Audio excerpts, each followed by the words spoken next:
what preceded World War I with the Industrial Revolution.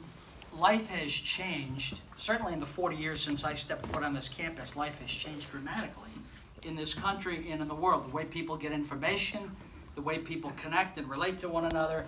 I think part of the partisanship is every time in human history that there's social upheaval, where life changes, people experience it different than the way the last generation did. You see a lot of human emotion come to the fore, and I'm hopeful that it will settle down as life as we know it now becomes more normal, assuming there's not another round of upheaval coming.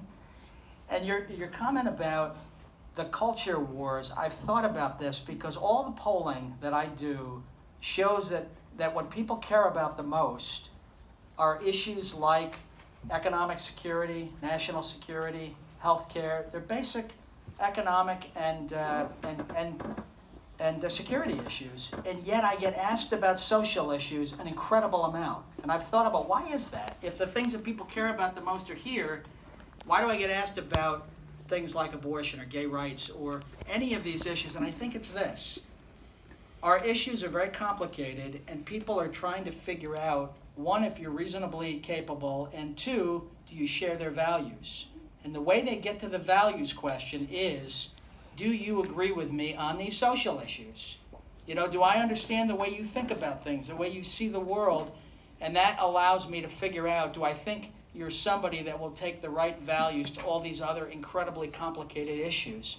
And I think that's why people ask me these questions about all these other issues. And so, I don't know if you've observed that. I think that's exactly right. And so it becomes important that I think them through really carefully and understand.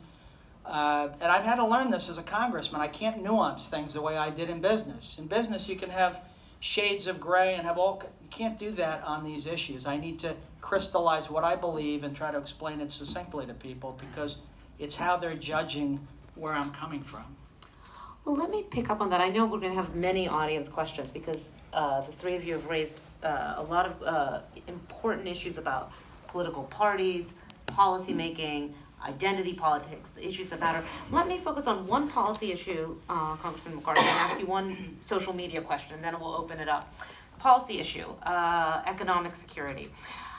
In the early 1990s, there were a lot of articles written about the $4 trillion national debt. I started teaching at Hofstra in '96, and I remember talking about the national debt had quadrupled from early 1980s to the early 1990s. What did this mean for America's economic health? The Congressional Budget Office released a report this week that the national debt, which is now about $21 trillion, is expected to rise to over $28 trillion in the next decade. Budget deficit of $440 billion. CBO predicts that will rise to over $1 trillion in the next 10 years. If anything should be a bipartisan issue, it would seem to be fiscal security, and yet we're not moving. We're $4 trillion. A $4 trillion national debt today would be a remarkable achievement. How do you think? Is this a structural issue? You brought up the fact about elections. Everyone's focused on November right now, the midterm elections, and then the presidential race 2 years from now. How do we get out of this cycle of spending and find a way? Is there a way to achieve bipartisanship in economic policy? It's challenging for a couple of reasons. First, nobody's a prophet. Nobody really knows what will drive certain economic outcomes in the future. So I got asked a very fair question. Last week we voted on a balanced budget amendment. I voted in favor of it, and I was asked by a number of reporters, I also voted for the tax cuts bill. I was the only member of the Jersey delegation to vote for that. And they asked, how could you do both? CBO says that the tax cuts will increase the debt. First of all, CBO aren't prophets either. They get things wrong quite a lot, and there's a lot of different economic groups that come up with different views. And I answered it this way. I don't know what has the best shot or what will absolutely bring the debt down, but I think growth is our best shot. Growth is our best hope. We could cut all of the discretionary spending, all of it, out of the federal budget. Foreign aid, IRS, every department, and just have mandatory spending, and we'd still not get a handle on our debt, our 21 trillion in debt. We cannot cut our way out of it. And so I supported the tax cuts because I think historically it has shown to be the most likely way of goosing the economy and growing to a point where if we can grow and rein in spending, we can begin to change the curve on the debt. Am I right? I'm not positive I'm right. I don't get the luxury of being positive. I have to vote yes or no, and I voted the way I think is our best shot. And then you asked, is it sort of baked in? Is this institutional? And I forgot where I was going with that thought, so maybe we'll come back. Just as far as elections and politics, is it possible to have long-term planning when we have this 2-year election cycle, right? With the focus this year, can anything get done? Yeah, well, part of the I remembered the thought I was going to make. Part of the problem is the House is a place where deals get done, and when you come to spending deals, everyone's arguing over their priorities.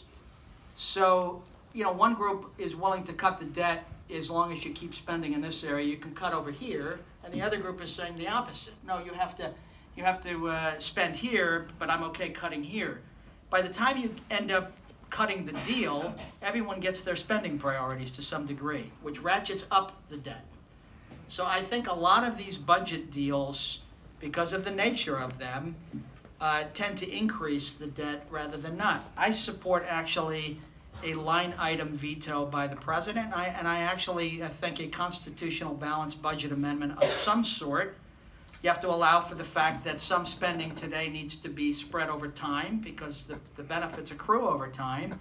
So you'd have to craft it right, but I actually think some kind of a balanced budget amendment is the only way to actually begin to rein in spending. So at least the top lines are set, and then the two parties can argue about the priorities.